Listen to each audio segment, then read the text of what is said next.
This crochet series by Jane Czaja has 3 workshops on making different styles of hexagons: plain, flower and star.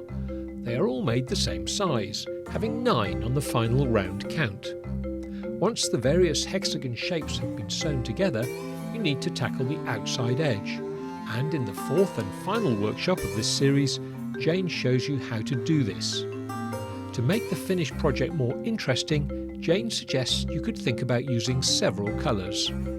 Become a paid subscriber to enjoy unlimited access to all our videos for as little as £5 a month.